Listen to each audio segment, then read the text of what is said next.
minggu yang kedua ini di tahun ini Tuhan. Itu semua anugerah besar. Terima kasih proses yang kami alami, waktu demi waktu kami boleh jalani semua dengan baik. Dan hari ini Tuhan kami datang di tempat ini, kami rindu diberkati oleh kebenaran firman-Mu, bahkan kami hamba-Mu juga Tuhan. Urapi kami semua Tuhan, supaya apapun yang Kau sampaikan hari ini, kami semua dapat diberkati, yang sakit disembuhkan, yang bimbang diberi kepastian dalam hidupnya, yang untuknya goyang Tuhan Kau beri kekuatan lewat firman-Mu sehingga mampu berdiri kembali. Terima kasih Tuhan Yesus, sekali lagi berkati kami semua, berkati dan urapi kami, pikiran kami, hati kami Tuhan, supaya kami boleh menjadi murid yang baik, menjadi pendengar yang baik, untuk kami percaya ketika firman ditabur kami dapat tangkap sesuatu, dan firman itu kami boleh aplikasikan lewat kehidupan nyata kami. Terima kasih sekali lagi berkati kami semua, dalam nama Yesus firman hidup berbicara. Haleluya, amin. Silakan duduk. Shalom. Ya. Puji Tuhan, terang waktu apa lagi di rumah Tuhan, ya, walaupun itu saja tiap minggu ya, tapi orang harus bersyukur ya, karena memang apa yang saudara kerjakan, baik itu buruk atau benar atau salah, semua pasti orang akan tuai ya. Jadi saudara, apa yang saudara kerjakan hari ini, mungkin itu benar atau mungkin itu salah ya, semua itu saudara pasti akan alami ya, apapun itu ya. Jangan pikir saudara menertawakan orang lain, dia begini. Jangan pikir saudara satu kali saudara juga pasti akan alami yang sama seperti yang saudara lakukan hari ini. Karena itu adalah yang orang bilang bahasa ini hukum karma. Tapi kalau di Alkitab mengatakan adalah tabur tuai. Ya, apa yang saudara tabur hari ini pasti saudara akan tuai. Ya. Jadi apa yang saudara lakukan hari ini, ya mungkin saudara malas-malas, atau saudara malas berdoa, atau saudara malas bekerja, ya otomatis saudara pasti akan tuai nanti. Ya, tidak mungkin orang-orang malas jadi sukses. Ya, karena satu penelitian yang luar biasa mengatakan begini, orang miskin bisa jadi orang sukses. Ya. Orang tidak punya keutuhan tubuh, misalnya tidak punya tangan atau kaki, bisa jadi orang sukses. Ya, mau sukses dalam karir atau mau sukses dalam pelayanan Tuhan. Yang ada seorang yang luar biasa, saya lupa namanya, dia tidak punya tangan dan kaki, tapi sukses jadi hamba Tuhan yang luar biasa. Itu tidak menjamin bahwa dia tidak punya tangan, bahwa tidak bisa tidak. Tapi salah satu penelitian yang luar biasa yang saya pelajari adalah orang yang tidak mungkin sukses adalah orang yang malas. Ya, itu nggak mungkin mau sukses. Orang itu malas. Malas ini bukan malas misalnya, malas bekerja, bukan cuma itu saja. Malas berdoa, ya, malas baca firman. Ya. Saudara kalau misalnya, ya saudara ada sementara ibadah, sementara penyembahan, ya, tiba-tiba ada teman saudara di samping tidur atau menguap, berarti rohnya kurang dikasih makan, saudara.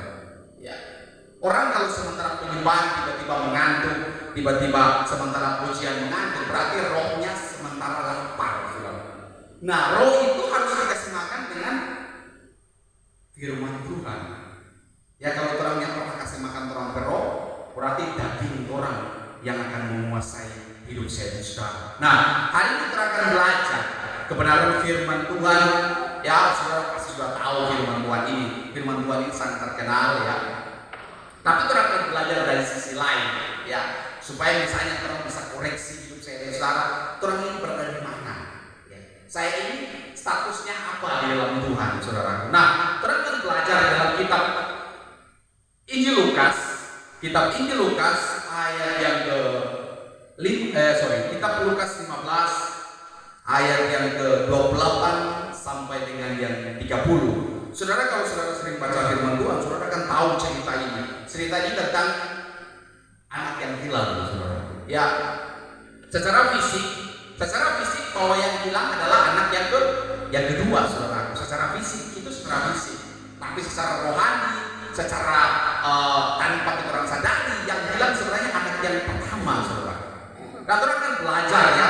Saya akan bacakan ayatnya Ya, Lukas 15 ayat yang ke-28 sampai dengan yang ke-30 berkata begini, maka marahlah anak sulung itu dan ia tidak mau masuk. Lalu ayahnya keluar dan berbicara dengan dia. Tetapi ia menjawab ayahnya, katanya, telah bertahun-tahun aku melayani Bapa dan belum pernah aku melanggar perintah Bapa. Tetapi kepadaku belum pernah Bapa memberikan seekor anak kambing domba untuk bersukacita dengan sahabat-sahabatku. Tetapi baru saja datang anak Bapa yang telah memboroskan harta kekayaan Bapa bersama-sama dengan pelacur-pelacur, maka Bapa menyembelih anak lembu tambun itu untuk dia. 31 satu ayat lagi, kata ayahnya kepadanya, anakku, engkau selalu bersama-sama dengan aku dan segala kepunyaanku adalah kepunyaanmu. 32, ketika patut bersukacita, kita patut bersukacita dan bergembira karena adikmu telah mati dan menjadi hidup kembali, ia telah hilang dan didapat kembali. Puji Tuhan, saudara. Nah, terangkan supaya kali dengar cerita ini. Ya, satu hamba Tuhan juga pernah khotbahkan di sini bahwa yang hilang adalah anak yang sulung. Nah, dari ayat ini saya akan coba tarik beberapa hal supaya orang boleh renungkan kembali. Ya, jangan sampai orang juga hilang, saudara. Ya, jangan sampai orang juga setia-setia dengan Tuhan sementara orang juga hilang. Ya, secara fisik orang melihat bahwa anak kedua telah hilang. Ya, ketika pembagian harta, saudaraku, anak kedua itu keluar.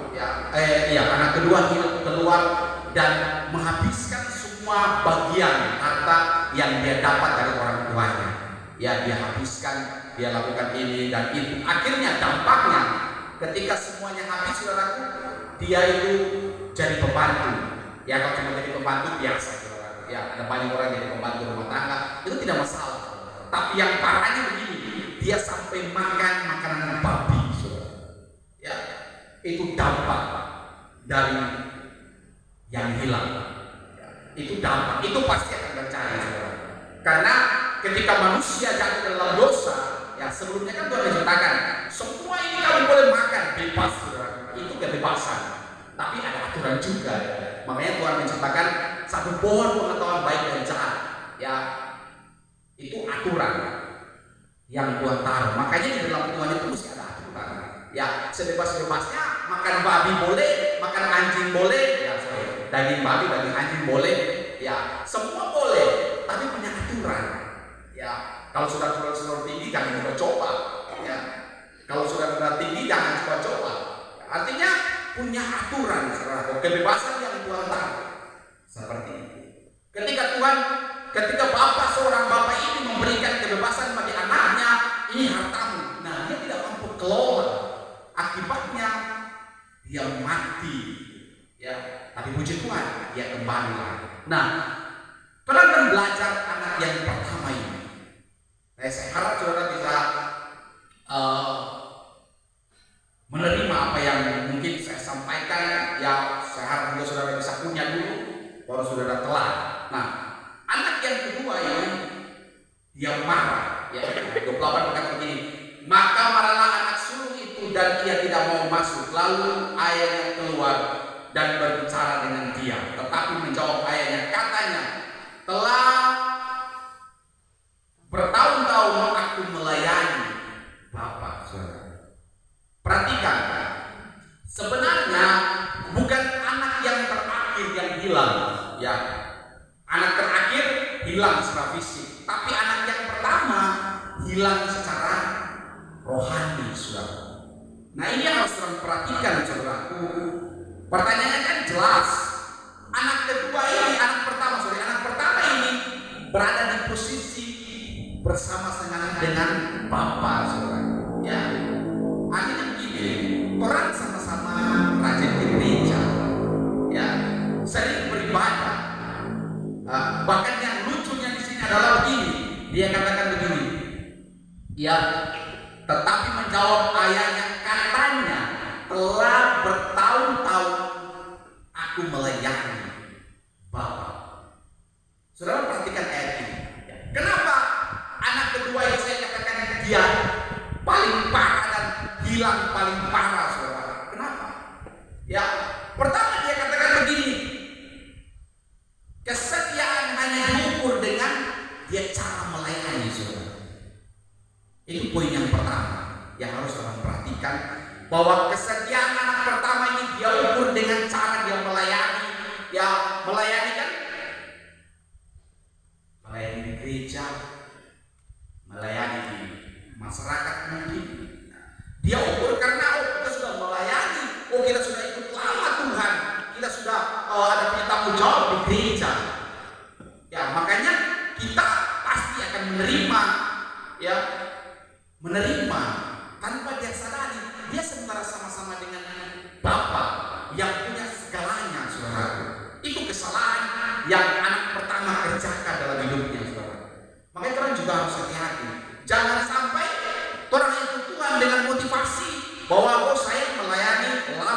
gereja, ya pasti Tuhan akan berkati.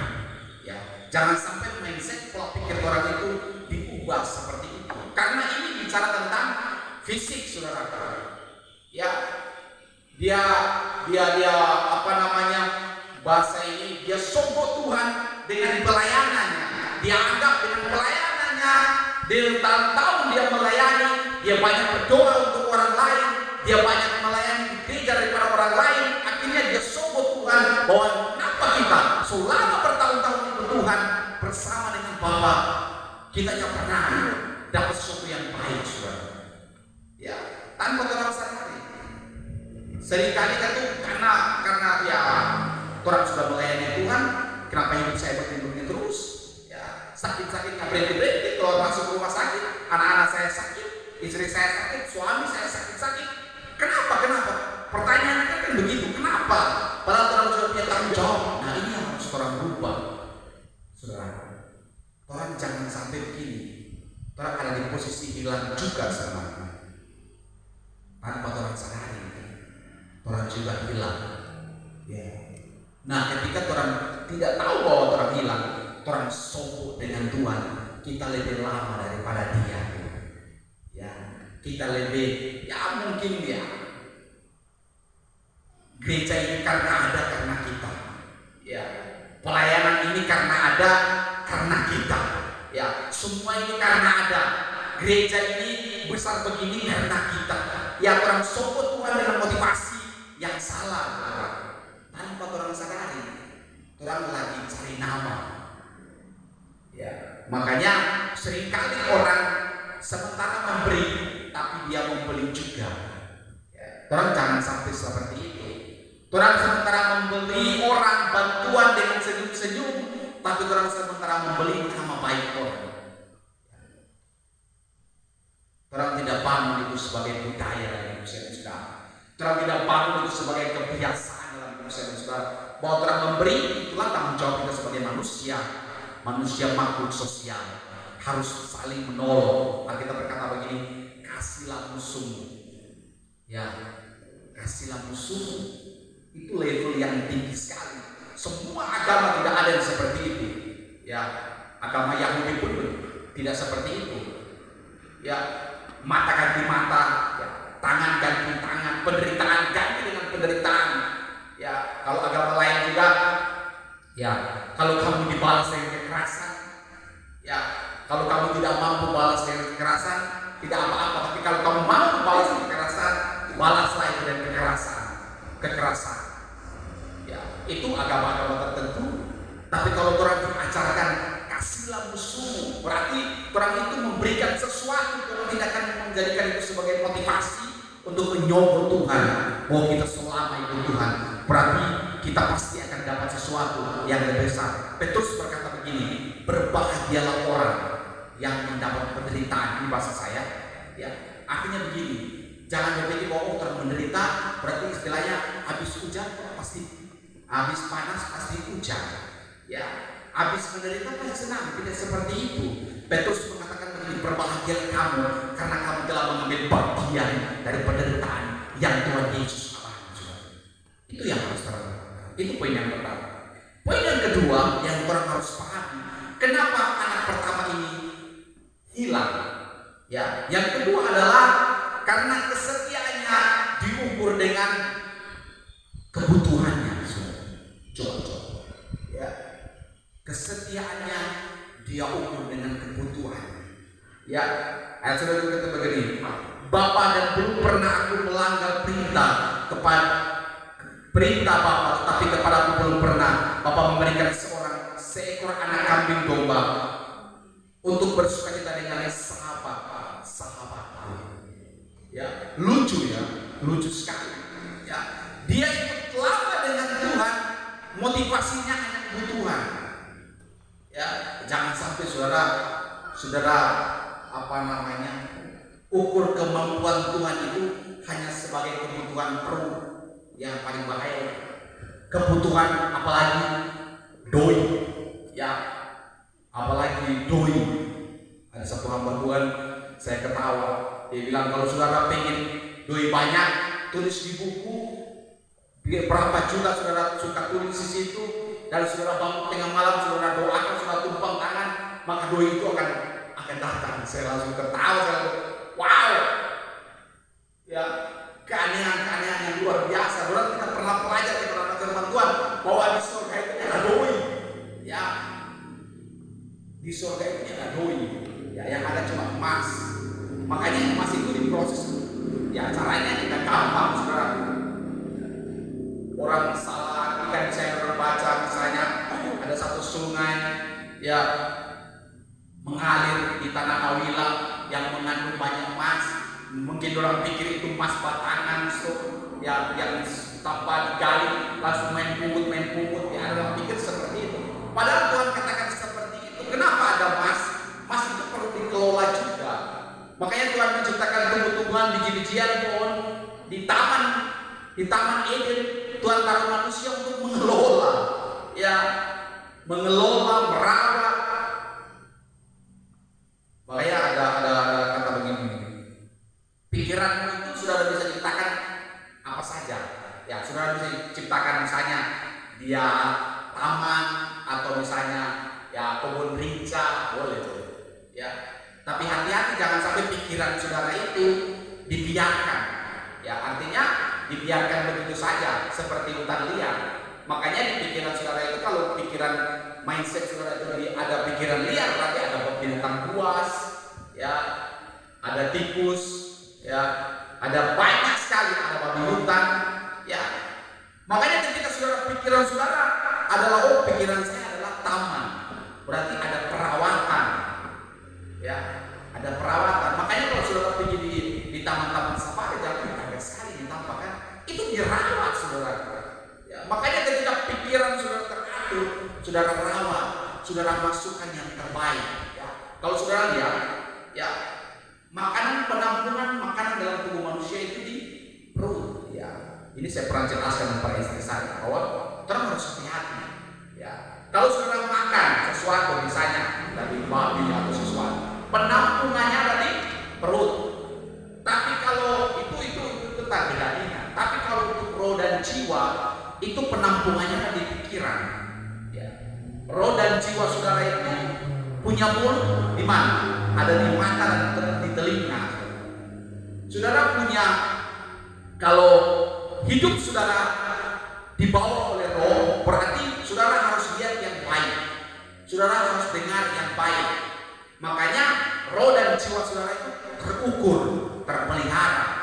Karena saudara kasih masuk, saudara dengar yang positif, saudara lihat juga yang positif. Tapi kalau saudara cuma dengar, aduh dia kok begitu, aduh dia kok begitu, ya nggak bisa, saudara. Makanya ketika anak ini kecewa dengan anak kedua, dia ukur hidupnya dengan apa? Hanya seekor lembu, saudara. Ya, bayangkan, orang itu Tuhan sangat-sangat luar biasa. Orang ukur hanya sekedar materi, hanya sekedar makanan saja. Coba, ya, Alkitab berkata bahwa makanan itu hanya dari mulut pergi ke perut ke jamban. Itu tidak akan menajiskan. Artinya itu tidak dapat menolong saudara. Ya, itu tidak akan bisa merubah hidup saudara. Ya, mungkin kalau saudara salah makan, yang terubah adalah fisik saudara. Ya, mungkin kolesterol, darah tinggi, ya, mungkin stroke, itu merubah fisik saudara. Tapi Paulus berkata begini, mungkin pada dia merosot, tapi imannya bertumbuh terus, bertumbuh dan bertumbuh, saudara.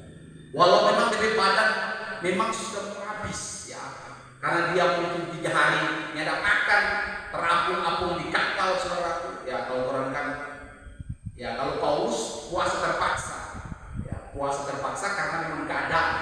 Kalau orang kan biasanya puasa karena kita mau ujian, jadi kita mau puasa, ya, kita mau pelayanan besok, kita mau puasa. Aduh, kita sudah menderita sekali, kita mau puasa. Itu kan puasa yang dibuat dari inisiatif sendiri. Tapi kalau Paulus itu puasa karena terpaksa. 3 hari puasa karena buta, ya. 3 hari puasa karena terapung-apung di laut. Bayangkan, ya, dia bilang dulu waktu dia masih Sanhedrin, waktu dia masih di bawah pimpinan Gamaliel, ya dia itu dipuja-puja, dia itu disembah-sembah oleh masyarakat, saudaraku. Tapi ketika dia melayani untuk Tuhan Yesus, dia dikejar-kejar seperti anjing. Ya, ini kan kembali ya, saudara. Nah, ada banyak kesaksian seperti itu. Oh, dulu kita waktu mulai belum ikut Tuhan, kita menderita sekali, saudaraku. Tapi ketika kita mulai ikut Tuhan, aduh puji Tuhan, kita berdoa kita dapat beli motor, kita berdoa kita dapat beli auto, kita berdoa dapat beli rumah. Itu kan kesaksian yang aneh. Ya.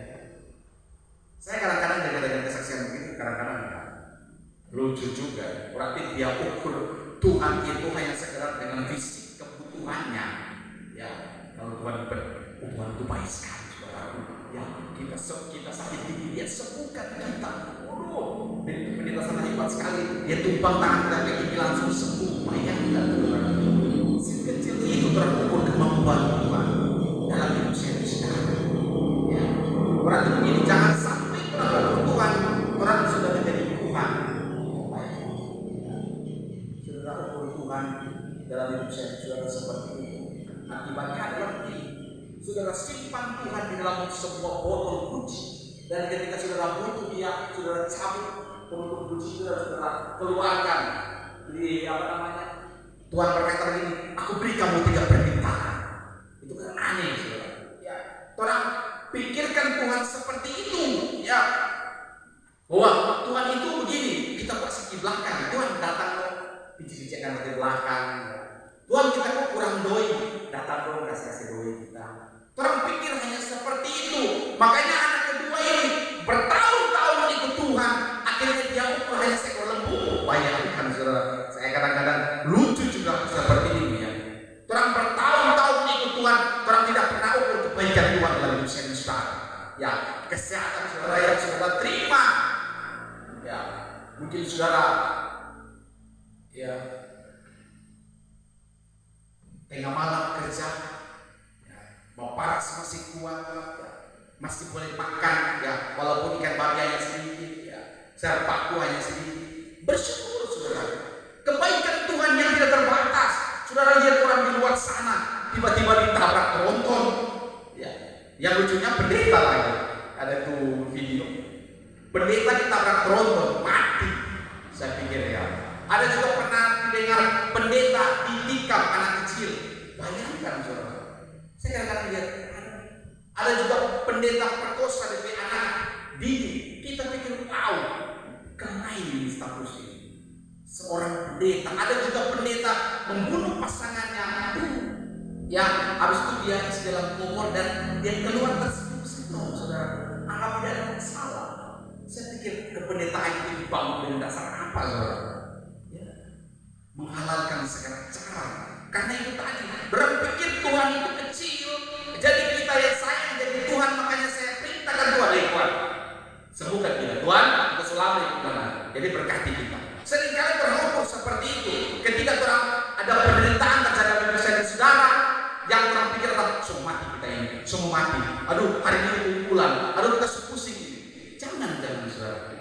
Ya, coba saudara pikirkan, ada banyak tantangan yang luar biasa, masalah yang sudah lewati, akhirnya sudah lewati juga. Ya, ada banyak ya masalah. Ya, anak saya pernah sakit, ya pacar orang ke sana ke rumah saya. Istri saya udah sakit, cepat sedikit cukup terlambat. Ya saya pikir, ya kalau Tuhan izinkan, Tuhan tidak bisa menolak. Ya, tapi ujung-ujungnya masih sehat juga. Ya, masih apa namanya? Ya masih ya normal juga. Yang saya kagum juga begini. Waktu kalau punya kepala itu, ya, waktu kenal, waktu penyakit itu dia rasakan mendesak. Saya sambil berteriak, Tuhan jangan mempermalukan kita. Ya, karena memang waktu itu tegang sekali, saudara. Saya di belakang oto, ya kakak di bawah oto, ya istri saya di muka saya tegang di gembala. Ya, bayangkan kedesakan dalam diri saya pikir ini kalau mati bagaimana ini? Ya, ketegangan yang saya sampai berdoa menangis, saudara. Tapi setelah saya pikir-pikir, wow, sudah 3 tahun ketika dia bertahan, saudara. Ya. Karena itu tadi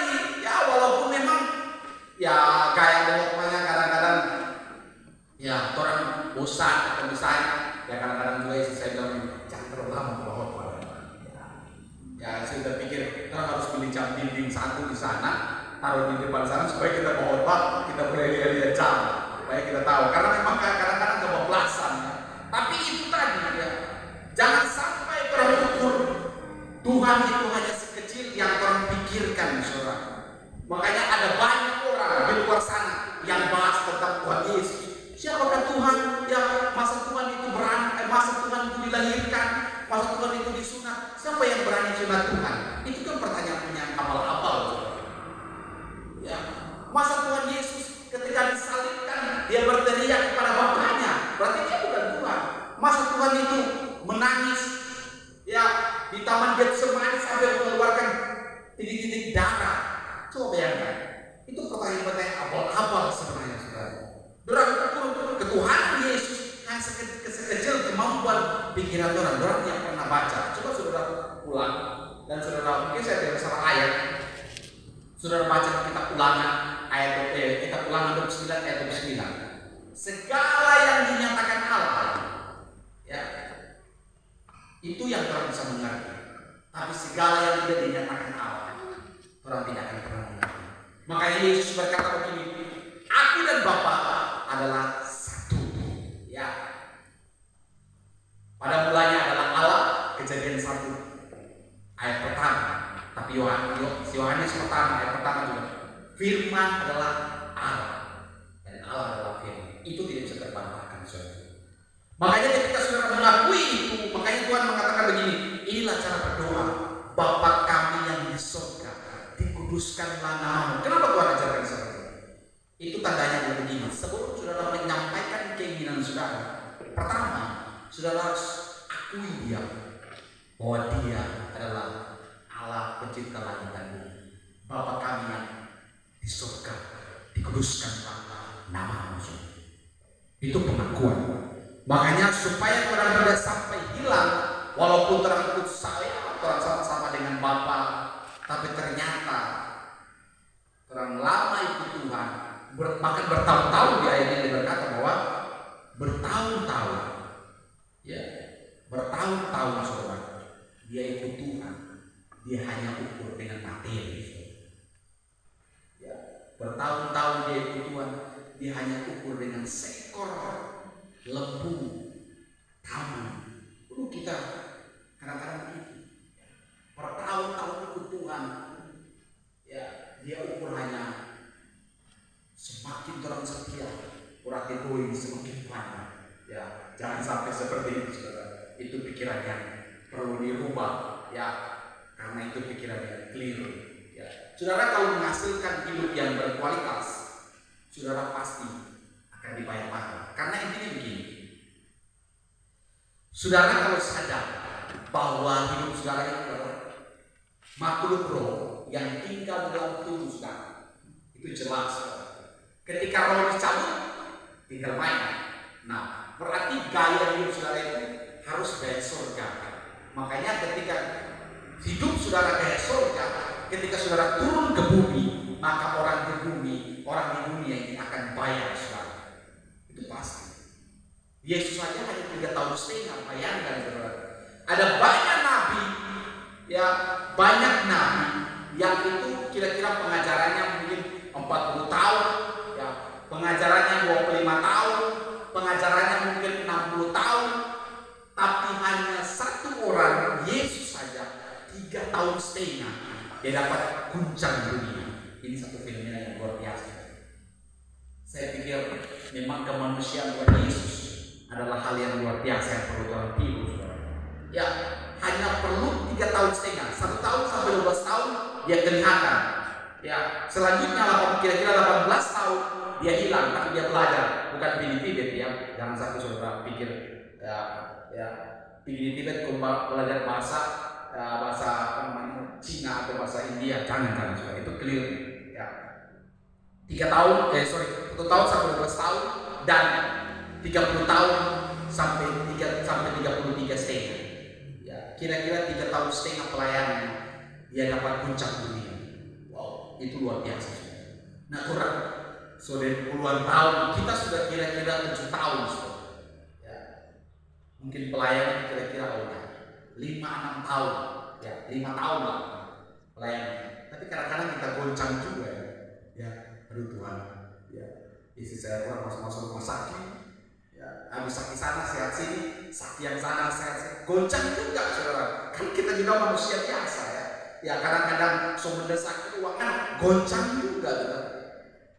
Tapi saya pikir itu kemanusiaan dan orang belajar untuk hari demi hari belajar untuk menghilangkan kemanusiaan kita dengan orang supaya hidup adalah Tuhan. Nah kalau sudah hidup roh dan jiwa, ya saya pikir biarpun tahu balik di luar sana, biarpun jadi apa terus tidak akan pernah goncang karena kualitas yang dari dalam yang keluar, potensi yang dari dalam hidup saya saudara yang keluar yang orang aplikasikan, makanya yang keluar adalah yang terbaik saudara. Dan yang terakhir, poin yang terakhir yang orang harus pelajari bahwa kenapa saya katakan bahwa anak yang pertama itu anak yang hilang.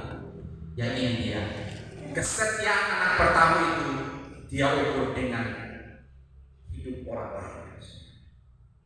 Ini kesetiaan yang orang harus pahami baik-baik. Jangan sampai saudara ikut Tuhan lama dan saudara bandingkan hidup saya dan saudara itu dengan orang tua. Coba saudara, ya 30 berkata begini, tetapi baru saja datang anak Bapa yang telah, ini perkataan anak pertama, tetapi baru saja datang anak Bapa yang telah memboroskan harta kekayaan Bapa bersama-sama dengan pelacur-pelacur, maka Bapa menyembelih anak lembu tambun itu untuk dia. Perhatikan ayat ini saudara. Anak yang pertama ini ikut Tuhan sudah lama, bertahun-tahun saudara. Tapi yang lucu dari situ, yang aneh buat saya, dia sudah ikut Tuhan berlama, bertahun-tahun, tapi dia masih bandingkan hidupnya dengan orang lain. Ini yang harus saudara renungkan baik-baik. Ya. Karena ini sangat-sangat signifikan, sangat-sangat spesifik yang harus merubah pola pikir orang. Ya, jangan sampai ini menguasai pola pikir saya dan saudara bahwa orang ikut lama dengan Tuhan, tapi masih saja orang bandingkan hidup saya dan saudara dengan orang di luar itu. Coba saudara, dia pakai bahasa begini, anak Bapak ya hidup di luar, habiskan hartanya, ya pelacur, dia lakukan itu semua karena kenikmatan saudara. Tapi dia tidak sadar bahwa dia itu bersama dengan Bapa, dia bersama-sama dengan Tuhan. Ya, ini yang harus orang pahami baik-baik, orang renungkan kembali. Saya ini ada di mana sebenarnya? Saya ini posisi di mana sebenarnya? Ya, seringkali kita bilang, aduh, dia kok gampang sekali ya. Ya, gampang sekali. Ya, dapat beli rumah, gampang sekali. Dapat beli kita, gampang sekali. Nah, rupa gampang ya. Hanya 3-4 tahun atau misalnya 2 tahun, ya langsung dapat beli rumah. Atau misalnya hanya 3 tahun sama doi bakanya dapat beli motor. Terus jangan seperti itu saudara. Ini kita selama itu Tuhan, ya mungkin, ini mungkin. Saya cuma pikiran saya sendiri, mungkin orang di dalam Tuhan, tapi Tuhan itu malas. Itu mungkin saja. Ya karena ada orang yang salah mengerti bahwa Tuhan itu cukup berdoa saja. Yang parah begini, pegang foto orang, foto bagus dan kata kita nama Yesus kita akan punya motor. Itu yang parah. Itu harus dirubah. Ya, jangan sampai seperti itu mindset pikiran-pikiran pola pikir yang salah. Nah, kembali lagi, orang harus perhatikan bagaimana respon anak ini kepada bapaknya. Dia ada pembelahan diri, dia ada rasa pembandingan dalam dirinya, dia ada rasa begini, kita lama ikut Tuhan, ya bahkan dia katakan begini bertahun-tahun. Oke lah, orang pasti dapat reward dari Tuhan, saudara. Karena orang kalau yang setia dengan Tuhan, pola pikirnya adalah kekekalan. Seperti Abraham, saudara. Coba, terang buka dalam kitab ini ayat terakhir. Kitab Ibrani berapa? Ibrani 11. Ibrani 11 ayat yang ke-8. Ibrani 11 ayat yang ke-8 saya bacakan. Karena iman Abraham ketika ia dipanggil untuk berangkat ke negeri yang akan diterimanya menjadi milik pusakanya, lalu ia berangkat dengan tidak mengetahui tempat yang tujuinya. Ayat 9. Karena iman ia diam di tanah yang dijanjikan itu seolah-olah di suatu tanah asing dan di situ ia tinggal di kemah dengan Ishak dan Yakub yang turut menjadi ahli waris janji yang saat itu. Saudara perhatikan. Ya, Abraham keluar di tanah bekas di Mesopotamia,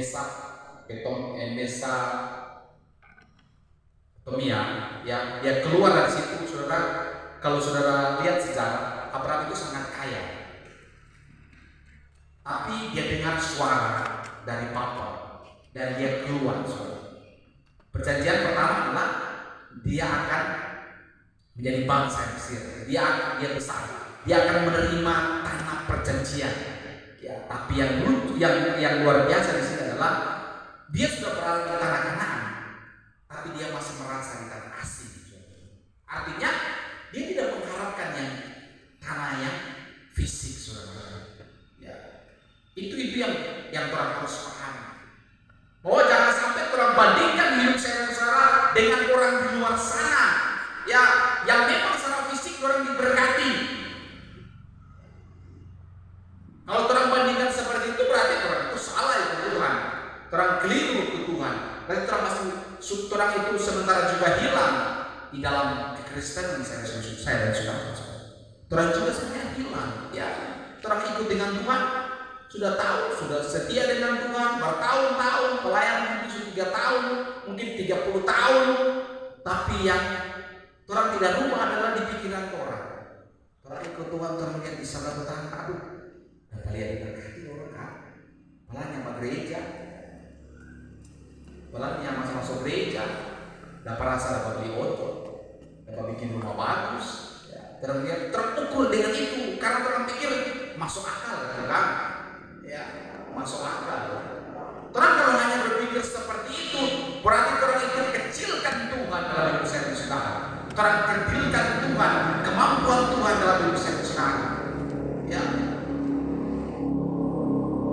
Karena ada satu pertanyaan begini.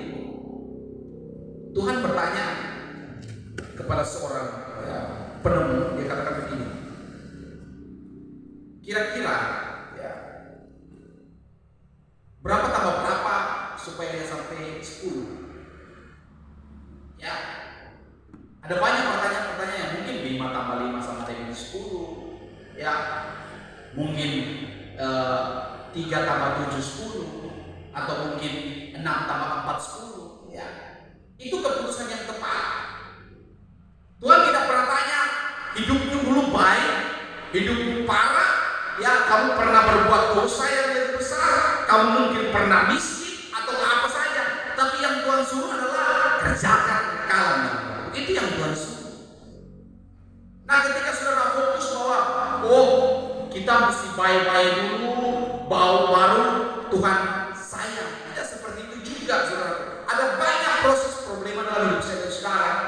Ya, karena Alkitab mengatakan bahwa bukan yang panas-panas, bukan yang menggebu-gebu, bukan yang apa namanya jingkrak-jingkrak, bukan yang basah kencang, bukan yang Matius 7 ayat 21-23, bukan yang berseru, bukan yang menyembuhkan, bukan yang rajin di gereja, tapi yang setia dan bertahan sampai kesudahan. Ya. Karena orang kalau setia dan bertahan itu tidak pernah menuntut apa-apa dari Tuhan. Buktinya Abraham 25 tahun dia menunggu, bahkan tertawa lagi, makanya anaknya dikasih nama Ishak. Ya, artinya adalah tertawa. Bayangkan, nenek sudah umur 90 tahun. Kita pikir juga logika berpikirnya masuk akal. Tete 100 tahun. Mungkin kamu melahirkan? Tidak mungkin. Makanya Sarah tertawa. Ya, dia kasih nama Ishak adalah tertawa dia. Bayangkan.